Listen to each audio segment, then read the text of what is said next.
இந்தியாவோட நைட்டிங்கேல் சரோஜினி நாயுடு பத்தி தெரியுமா?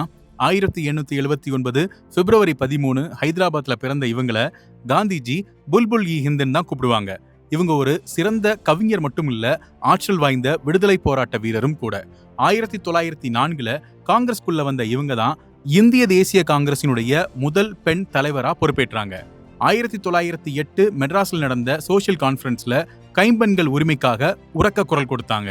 அதற்கு பிறகு அன்னி பெசன்ட் அம்மையார் கூட சேர்ந்து உமன்ஸ் இந்தியா அசோசியேஷன் ஸ்டார்ட் பண்ணாங்க. 1930 உப்பு சத்தியாகிரகம் நடந்த டைம்ல காந்திஜி கைதான சமயத்துல அந்த போராட்டத்தை முன்னின்று வழிநடத்தினவங்க இவங்க தான். 1931ல வட்டமேசை மாநாட்டிலையும் சரோஜினி நாயுடு கலந்துகிட்டாங்க. போராட்டத்துல எவ்வளவு தைரியத்தையும் துணிச்சலையும் காட்டினாங்களோ அதே மாதிரி கவிதை எழுதுறதுல அவ்வளோ இனிமையை காட்டினாங்க.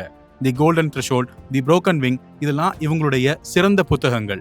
இந்தியாவுக்கு சுதந்திரம் கிடைத்த பிறகு இந்தியாவுடைய முதல் பெண் ஆளுநராக உத்தரப்பிரதேசத்துல பொறுப்பேற்றாங்க. 1949 மார்ச் 2ல இவங்க மறைந்தாலும் இந்திய பெண்களுக்கு மிகச்சிறந்த முன்னுதாரணமா இருக்கிறாங்க. இந்த நாளில் சரோஜினி நாயுடு அவர்களை நினைவு கூர்வதில் பெருமை கொள்வோம்.